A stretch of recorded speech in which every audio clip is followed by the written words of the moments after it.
Good afternoon, everyone, and thanks for joining us today. This is Courtney with the LSA, and I'd like to welcome all of you to our webinar series.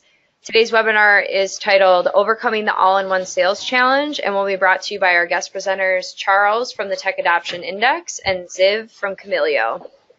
During the webinar, please feel free to type any questions that you have within the question box on the screen, and we'll address those following the presentation. Before we get started, just a few housekeeping issues. Next slide, please. This webinar will be recorded and available within 48 hours, and we will email all of the registrants with a link. And you can also view past webinars on our website by looking under the Insights tab and clicking on Webinars. Just to let everyone know, we're a little over a month away until our annual conference, LSA 19. Last year's conference in Chicago was our highest attended annual digital marketing conference in over a decade. We expect this year's in Dana Point, California to be even bigger and better.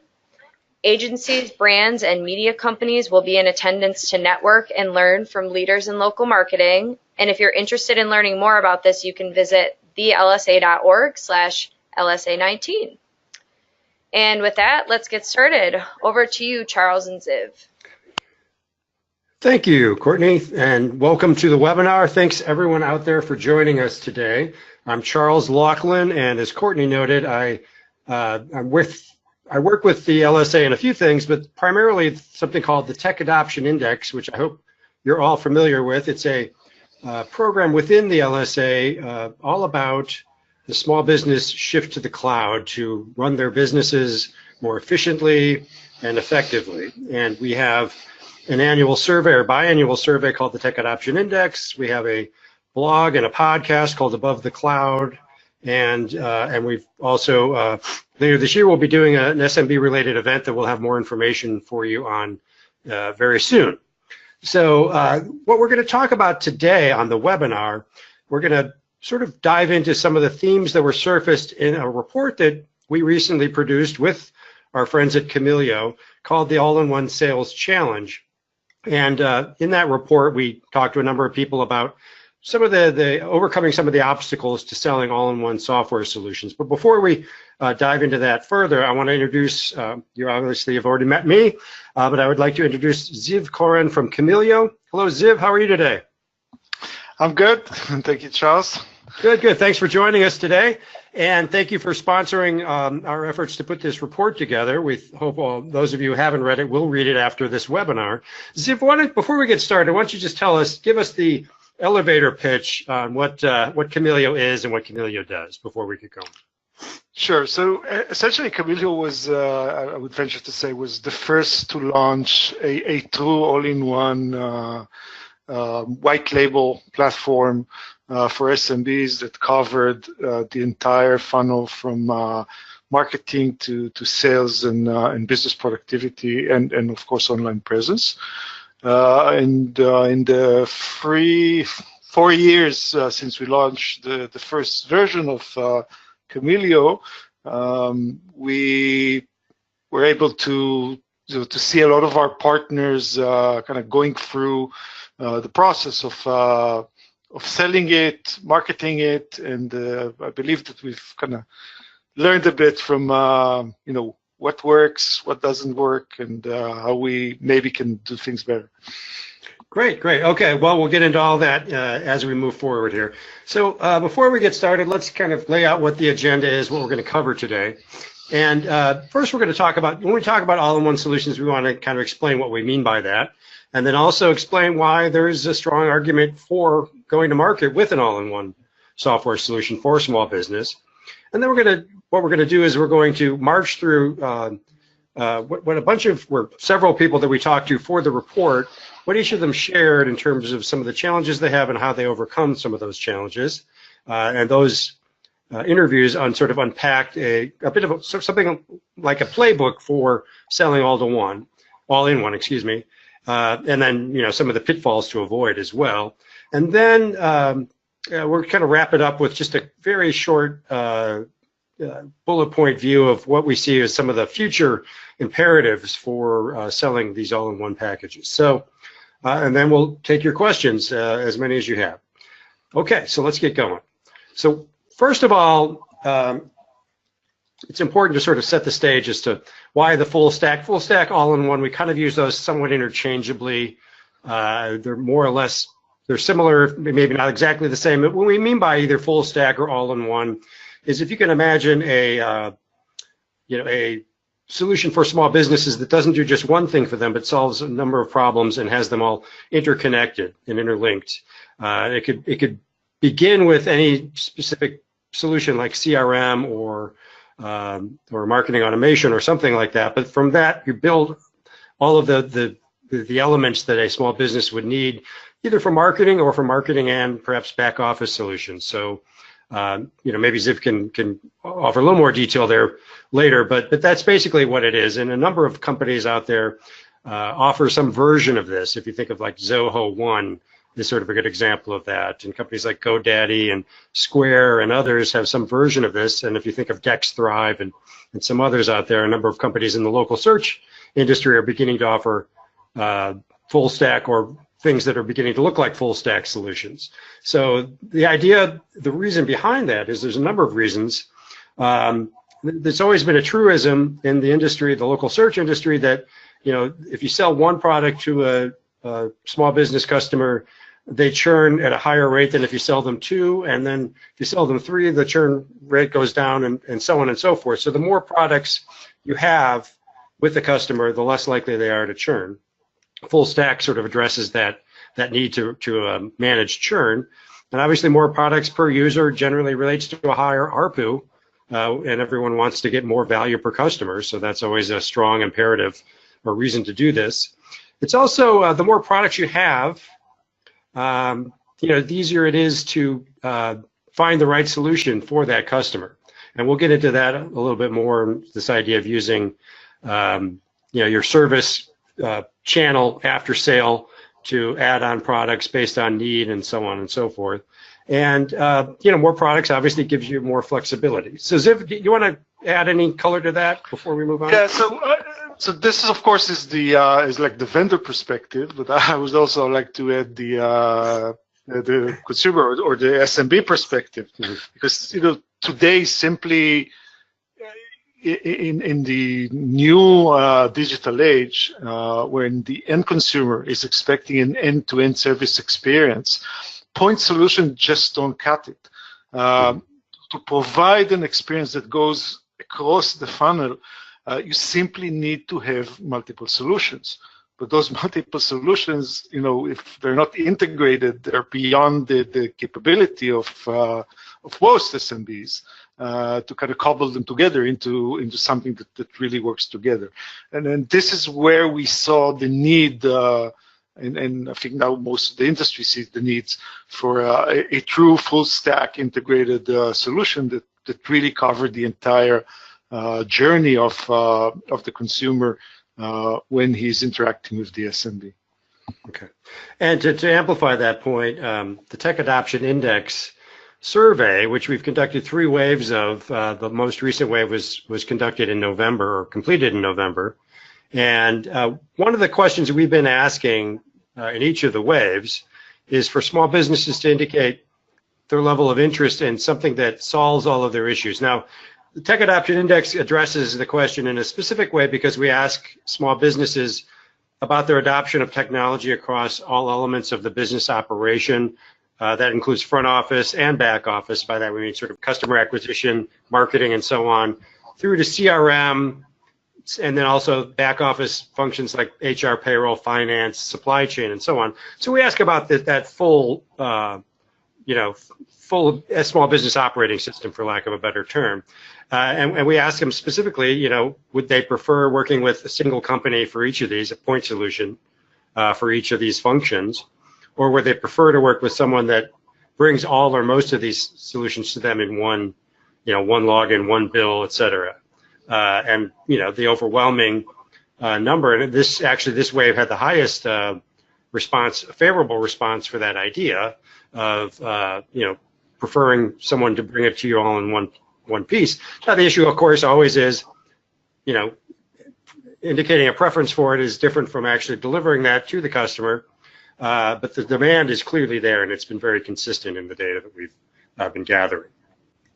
So that all sounds great up to this point, but there are some challenges involved with this, which is why Camilyo came to us and said we'd love to do a report where we kind of look at some of the challenges in selling all-in-one solutions and address them, acknowledge them head on, and then talk to some folks about how they deal with that. So one of the issues with the full stack or selling the full stack is that unless you go about it the right way, having so many products in the portfolio can lead to a much more complicated sale. More complicated sale is typically a longer sale with longer calls, more calls to close, and so on, which has a negative impact on the cost of sales.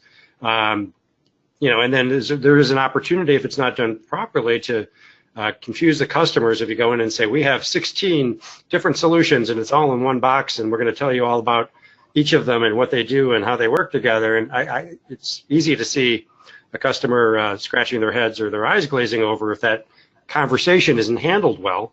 And at the same time, the sales rep, being told to go sell 16 different pieces of functionality can easily sort of, retreat into their shell and not go about it properly. So if you don't acknowledge these challenges and then figure out how to work around them or work through them, the risk of failure is high. Ziv, anything you want to add to that? Yeah, I mean, some of the challenges that we've saw is that, at the end, a salesperson would sell what is easiest for him to sell. And of course, where he's compensated the best. But, right. The balance would be between how easy it is for me to sell and how much I'm getting from this sale. So when you're sending him to sell a complex product, you need to incentivize him accordingly. And not just treat it as yet another product in his arsenal, because if you treat it like this, he would sell the simpler solutions. And the other thing is that, you really need to get him involved and train with the product. One of our customers actually got his salespeople to use the product when interacting with the SMBs as kind of their own personal CRM and customer interaction module. Mm-hmm. All right, so let's get into some of the conversations that we had with a number of companies and we didn't just talk to companies that are selling all in one. We talked to some folks who actually are skeptical of the concept, but sort of to get their perspective as well. So we talked to a pretty wide range of viewpoints here, but it included some companies that are sort of out of the Yellow Pages industry that are looking to all-in-one as a way to sort of get beyond just selling single products and so on. And we talked to some sort of digitally native companies as well that are trying to move towards a multi-product approach to get a variety of perspectives. So the first, again, it's hard to talk about an all-in-one without using a Swiss Army knife metaphor. So we're going to share some of these observations and best practices as well from this sort of.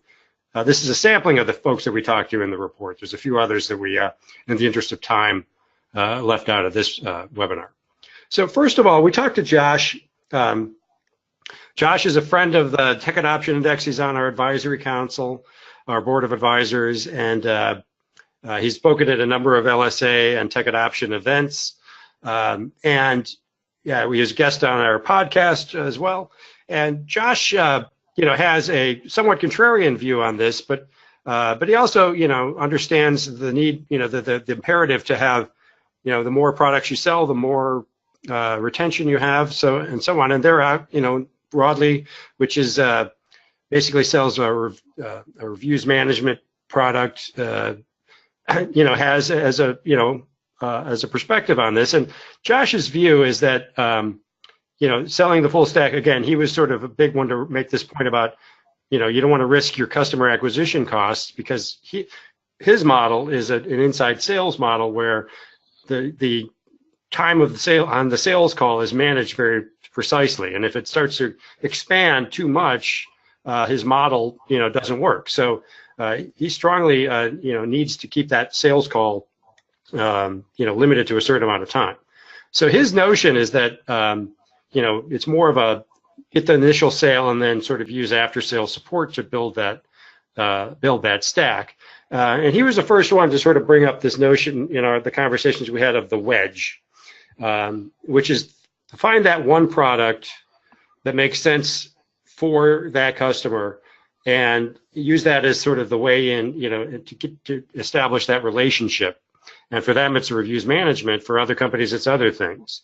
But this notion that you get in with the wedge, you build in that relationship off that one initial product sale, and then sort of build it over time through after-sales support. Ziv, we talked a lot about the wedge, you and I, leading up to this webinar. You want to sort of expand on that a little bit on what's your sort of idea of what the wedge is, its role, and what a good example? Sure. I mean, if essentially it always kind of brings to mind the Maslow pyramid of needs. So if you want to go and address the widest possible solution, it means that you need to come up with something that addresses the most basic needs and not necessarily the more complex needs, which are at the top of the pyramid. So essentially, a good wedge product is a door opener, and it has to appeal to the widest base of customer. It needs to do one thing really well and solve at least one problem really well. And it can't be too segmental. Like, for instance, for me, booking, for an example, is not really a good wedge product because it's very specific to some specific verticals. Website, for instance, or maybe a logo generator are a better example of a wedge product because they appeal to a much wider set of users. We even expand, or we can see expand the concept of wedge even further to even a more basic, what we call a lead generation product, which is actually not intended to generate revenue. It's intended to generate leads. Maybe a nice example would be what Thrivehive did with their new GMB grader. So they're giving you a tool that could grade your Google My Business presence, and essentially you sign in, and then you're becoming a lead, and they know that you may be a potential to be sold into something more complex. All right, so let's move on to the next example from the report, and this is kind of a variation on this idea, and this is from David Holohan, who's CSO and Chief Strategy and Product Officer for Local Search. They're actually an Australian publisher with print heritage, still has a print business, but they've expanded into digital products and have an urgent plan to sort of expand, to make their business a digital-first business, and they're offering a full stack full marketing stack solution. And their approach, David and I had a pretty long conversation about this. Their approach is basically take a vertical approach, but they didn't verticalize the product and said it's the same product for everyone, but they verticalized the sales messaging and the emphasis that they have based on a vertical. So for a certain vertical, maybe it is a booking product that makes the most sense to build the conversation around that. For a hair salon, for example, for a plumber, it might be something else. It might be reputation or some other product. So they've sort of made some judgments about which conversation begets the best result. So it's not a wedge so much that the broad-based notion that we're talking about, but it's more of a verticalized lead. What do you lead with based on each vertical? And they found that leads to a much higher success rate than offering the same, box to each business, regardless of vertical, regardless of which piece of the stack would resonate the most. So it's sort of verticalizing the sales messaging, but not the product itself. Yeah, I mean, sure. Please go ahead.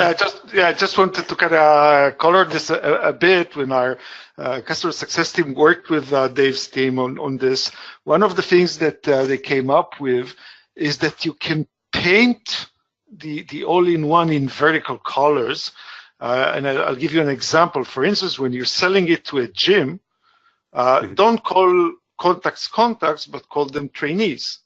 When selling it to a medical practitioner, call them patients. So it's the same CRM, it's the same contacts, but you're painting, when you're talking about the product, you're painting about a patient management system or a trainee management system, and not about a customer management system.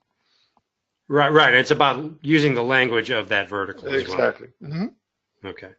All right. So let's move on to the next example here. So Carmen Ferreira is she runs marketing for Painhas Amarelas in Portugal, and she was we talked when we were in at the Cinda conference in Dubrovnik late last year, and her experience. They basically came from a position where they understood that they were selling websites, and they realized that websites alone wasn't sticky. I mean, it was a sticky product, but it wasn't enough to serve all the needs of all their customers. And so they realized they had to offer a full marketing stack and not just websites. And so that realization led them to, start offering a broader marketing stack with email and other solutions in addition to websites. But what they struggled with, of course, was training the sales force to have that concise, short sales call with a concise, simple message, rather than again getting bogged down and selling all of these different pieces. Their notion was, keep that sale simple, make that close quickly, and then use a service channel to to educate, basically post-sale confirmation and education, and then upsell once that sort of a trust is established. But her other observation was that as you invest in that sales channel, the more of that process you can automate with email touch points and other things, rather than using a live person at all times, the better, because they realized that their cost of service became very high without that level of automation. But that was their insight, is that you have to get that sale quickly and then use the service channel to sort of build trust and build a relationship, and then build an upsell from there. Ziv, anything else you want to say there? Yeah, I mean, here again with PA and also with one of our other European customers, what we kind of learned is that it's very hard to teach an old dog new tricks, and salesperson, if they survived in the industry for so long, they can sell.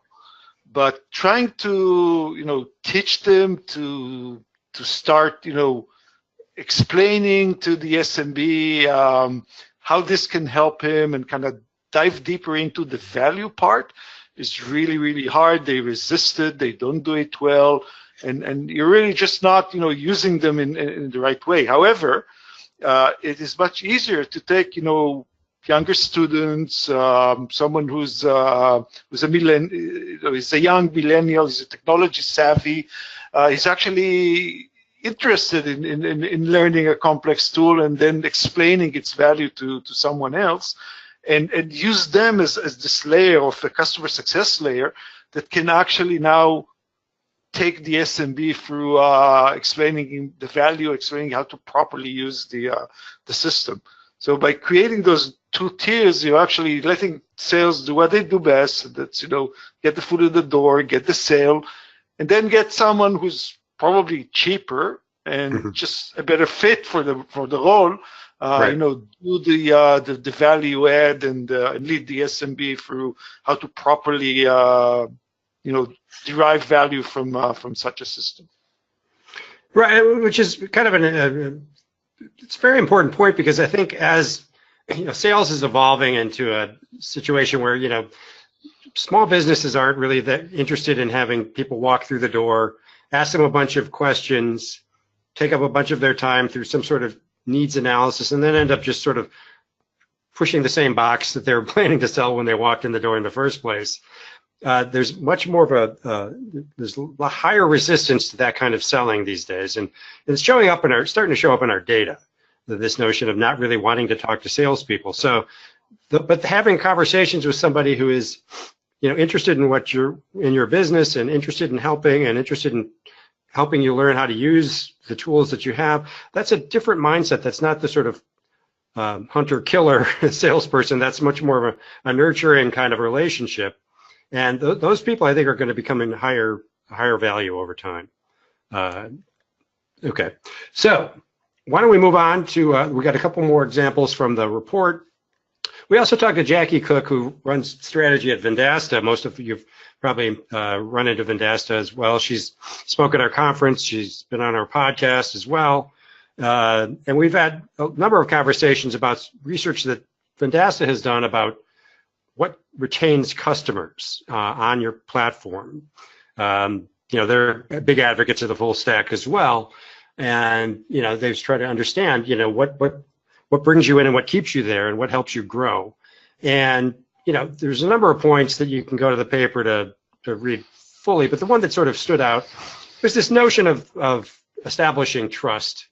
It sort of, reinforces the previous example where, this after-sale support channel, but the notion of establishing trust and building that, filling out the stack over time, not feeling like you have to sell everyone everything, sell them what they need at the right time, and then establish trust by really fulfilling a need, whether it's just one product or a couple of products. And then from that position of trust, you can build out the stack over time. And, there's a number of ways to establish trust, but certainly, listening, truly listening and actually responding to what you hear from the customer is a big one. And not overselling, not selling something to someone because you can, but sell them something because they actually need it and will use it and will have success with it. I think that's a critical point. I think if you're going to have success with selling a multi-product solution over time. Zip, anything you want to? This is actually one of the pitfalls that you really want to avoid, because again, if you're providing your sales team with like a list of functions, like a laundry list of functions, they may end up, reciting functionalities. But again, not all the SMB needs the same thing from the Right. platform. The strength of the platform is that you can tailor the message and offer them what they need because it's already there, but you're kind of getting at a risk into trying to sell a lawyer into a booking solution, which it doesn't need. Well, Chances are they won't. yeah, but you should sell him into a reputation management functionality of the module. So again, this one point of contact is important. This is kind of bring us back to the importance of having a customer success layer that can act as this kind of a single point of contact for the SMB. But sales, should not be pitching a laundry list of functionality, but kind of pinpointing on something that is actually matches a need of the specific vertical that they're after. Right. Very important. And I think, and again, sort of to reinforce this notion is that the idea of having the full stack is not necessarily to sell every customer every component of it, but it's to have all of those options available as that customer grows and as their needs evolve. You'll always have something in the stack to merit a conversation with that customer based on their changing needs. So if they only buy, a website or a reputation module or something else initially because that's what they need at the time, over time, they may add locations or they may add products or services, or they may start selling online and develop other needs that will point to other solutions in the stack that you can offer them. If you have that position of trust, those conversations will be more fruitful over time than if you sort of oversell them and leave a bad taste and risk churning them instead of growing them. So anyway, we got one more example from the report. This is kind of, I think earlier on in the conversation, Ziv mentioned, ThriveHive's GMB Grader product that they launched last year. It's a free product. Basically, you can use to grade your business for its, or its GMB presence, for how, well built out it is, how it compares to competition, and so on. But the notion, we've had Adam Blake again on the podcast, and we've had, actually, he also gave a great presentation at our Tech Adoption Summit last year. really this idea of, he calls it product first customer acquisition. It's really kind of around using freemium, but it's really their notion is that you really have to be fully committed to the idea of bringing in a lot of, call them customers, call them users, call them whatever you like, a high volume of free users using a very highly functional product. It's not just a sort of, where you get a freemium product and it doesn't really do anything. In order to get any functionality, you have to upgrade. This is a freemium product that actually does quite a bit, but and you but you bring in a mass of users that gives you an opportunity then to upsell the right customers into your premium layer. And so, Ziv, how would you apply this to sort of the notion of all-in-one sales? I mean, as a customer acquisition strategy, what are your thoughts on it? So, I mean, kind of repeating the notion that, if I look at what he's saying about the old way of doing sell first, is a good salesperson can sell anything. One of our most successful customer, sold really well, but we saw that the engagement and the usage was not what we expected. And finally, by trying to, I think Neil was involved in that as well. He sat on some calls and monitored some calls, and he understood that eventually they were just selling him with a wrong message. And SMB at the end thought that they were buying mainly a website. Mm-hmm. So they were actually getting this all-in-one with all of this functionality, but and they bought it because it was a good salesperson, but right at the end they thought that they were getting a website. They were not even trying to use the other parts of the product. Now, right.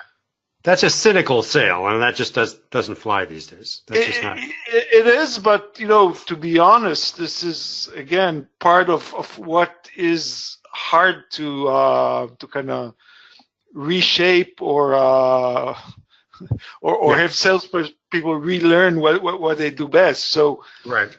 The issue here is that you need if kind of I'm trying to interpret what he's trying to say here, is that the product itself needs to play a part in the sale process, or at least in the retention process. The product itself should elicitate usage, should kind of pull the user to use functionality by uncovering new functionality just in time. As an example, let's say you've purchased this all-in-one product, and you have a CRM, and you start filling it with contacts and with leads. Once you've reached an X number of leads, this is the right point of time where a marketing campaign model would make sense, because now you have an audience that you can actually market to. But when the CRM was empty, why would whom would I send my marketing message to? Right. So why push it at first step? Rather, push the CRM, guide the SMB through filling the CRM, or kind of waiting a bit until the CRM is filled up with leads, and then introduce the marketing module when it makes sense. Right, and you can see this in the behavior or the performance of each individual customer, and then sort of reach out at the right time based on actual activity versus just sort of blindly saying pushing product at everybody the same way. And I think that's really how sales, certainly in the SMB software industry, that's the direction it's going, and that's how you're going to have success. So I think this example really was just to show that their approach is let the product in a sense become your salesperson by getting as many people using it as possible, and then inferring from their behavior and using that to sort of sort out which ones to sell to versus just selling everyone the same thing, and then having a lot of churn as a result. So that's kind of the message I get from Adam's the conversation we had with Adam. So what we're going to do here is kind of tie together what we've just kind of shared with you And then we've got a couple thoughts on sort of where this is heading, and then we'll take whatever questions you have. So I guess just sort of wrap up what we heard from the voices that we reached out to in the paper is, this notion of simplicity. Even though these products can be very complicated, if the sales message isn't simple, it's going to be very difficult to have success. This notion of the wedge kept coming up, throughout the paper. There was different variations on it, but everyone sort of described something that resembled the wedge. This notion of you really have to have that one thing, and it can be different for every provider, but you have to have that one thing that brings in the widest number of customers with sort of the least complicated sales conversation in order to have that customer intake be efficient and not excessively costly.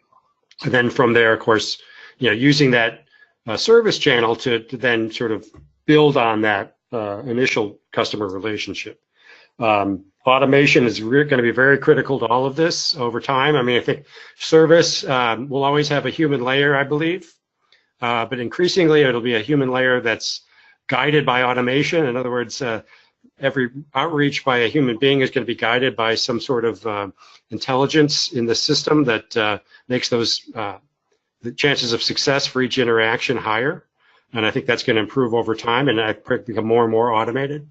And then we heard, of course, David's point about verticalizing the sales message versus the product. And as sort of Ziv pointed out, making sure your language is adapted to each vertical. I think that's generally a good way to approach selling in general. But I think for the all-in-one, certainly it's a good message to sort of have some vocabulary for each vertical that makes it clear that you at least have some understanding of their business. It's a little more than just superficial. And this notion of trust can't be underestimated or underemphasized. This notion of establish trust, do well with one or two products, and then go from there. Do not oversell. That's critical. And then the idea, and just try to understand that the idea of the full stack is it's about not selling everything to everyone at once, but it's about having an opportunity to be useful to the customer at every step of their journey as they grow and evolve as a business. Ziv, you want to add anything to any of that? Yeah, maybe kind of one important point that, again, we're encountering and which we didn't touch so far was the fact that there's actually verticals that you shouldn't be selling to at all. Why? Because they already have a very specialized solution, right, which, a generic kind of vanilla all-in-one, even, if you paint it with the right verbiage, simply can't compete in. And some of our customers have kind of just banged their head against trying to go to a vertical where there was already a product which is kind of highly specialized, let's say in a medical practitioner, where there's like access to medical records or whatever, right, or maybe a car dealer which needs an integration to a specific database that right, would not be part of the all-in-one. So you need really to identify which verticals you don't want to sell into. Right. That's a very good point, because there is a lot of verticalization of CRM and other types of solutions. We see a lot of that. Just an anecdote there. We early on in sort of doing the research to launch the Tech Adoption Index, I had a conversation with a company that is a sign making business, basically, a retail. If you want to have a sign made for your business or for whatever, that's what they did. And he was telling me about the process of choosing among like 3 or 4 different CRM or project management solutions that are just for sign businesses. So there's a lot of verticals out there specializing, and that's a very good point. But it's not always the case that not every business feels the need for something that specialized. In many cases, a general solution is more than adequate.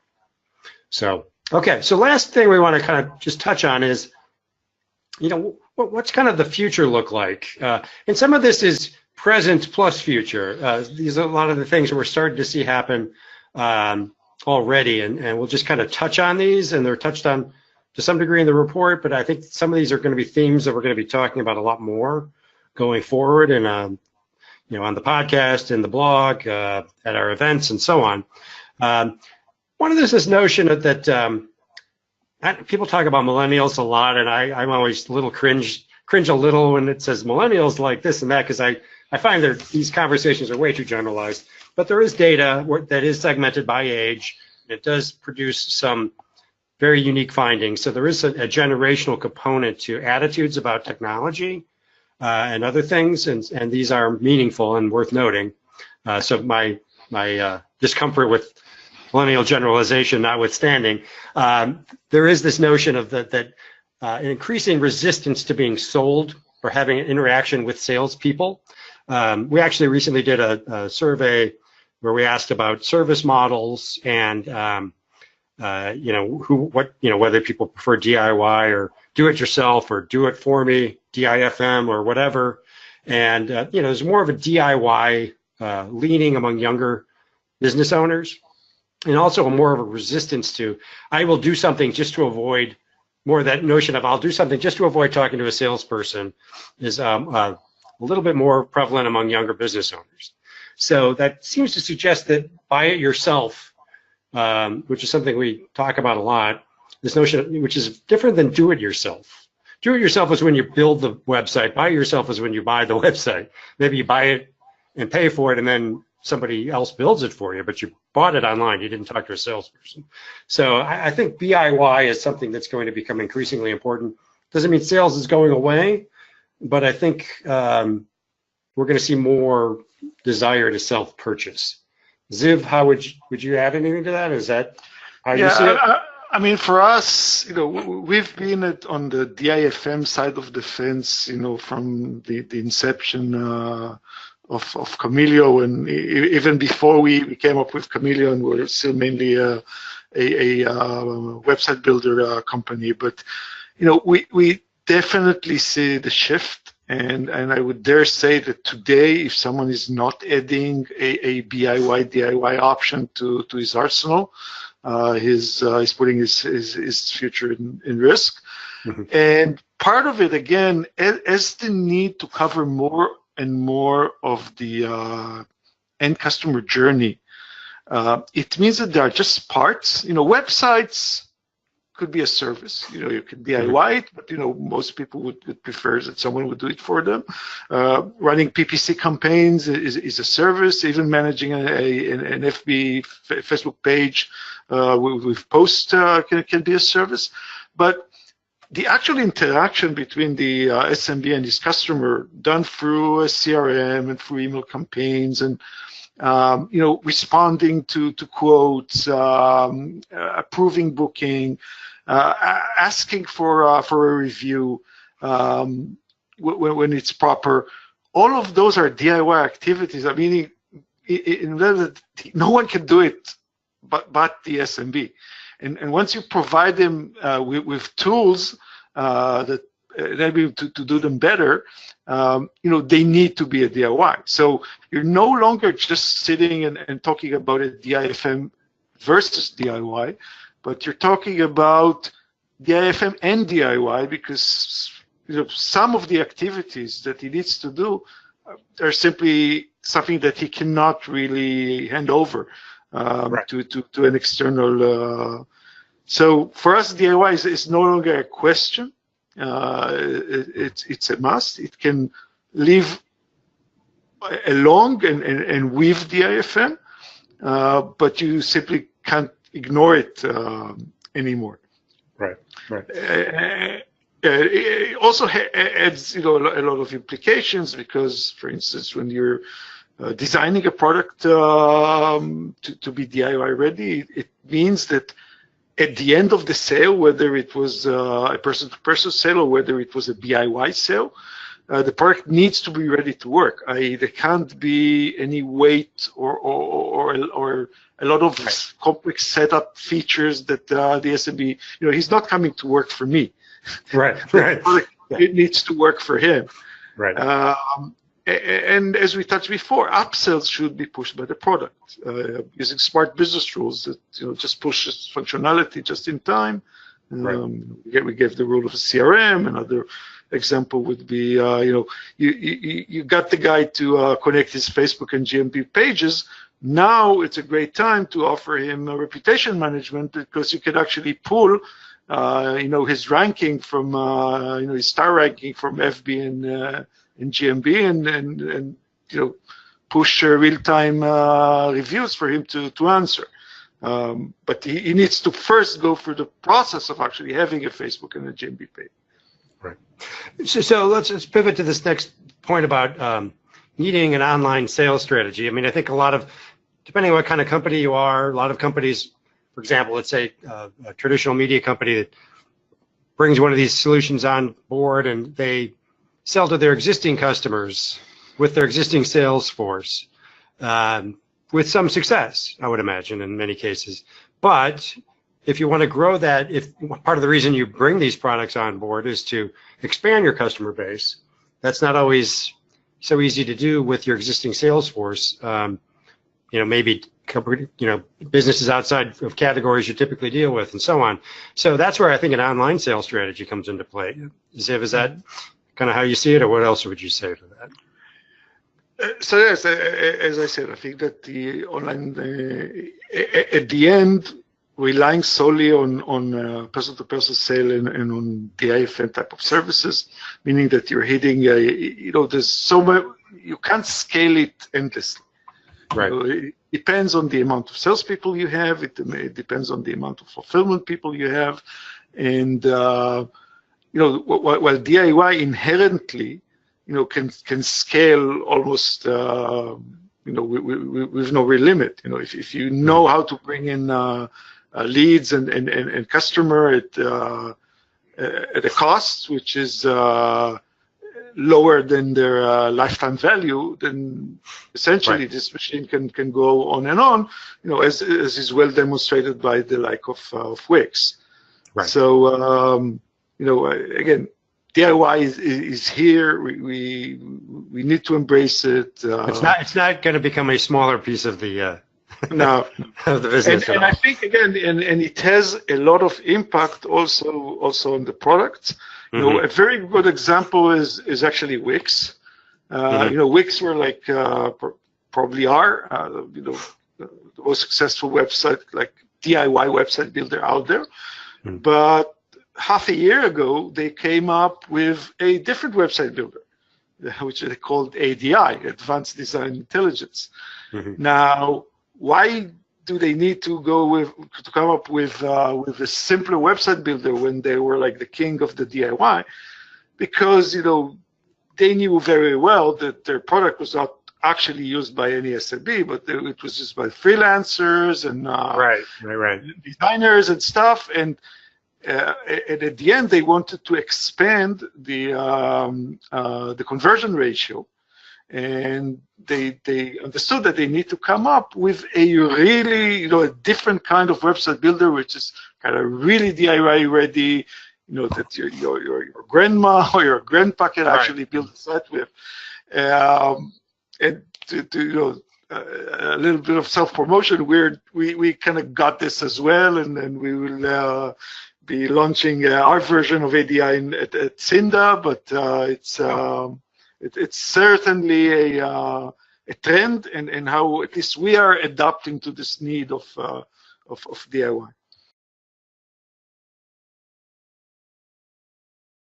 Ultimately, so I think we'll probably end it there. That's I think a good period to put at the end of this conversation. Ziv, thank you so much for joining us. A great conversation. Thank you, it was a pleasure, like always.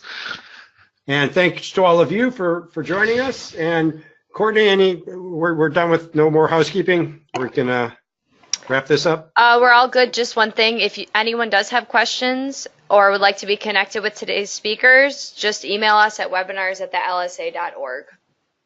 Great. All right. Thanks, everyone, and have a great rest of the day. Thanks. Bye-bye.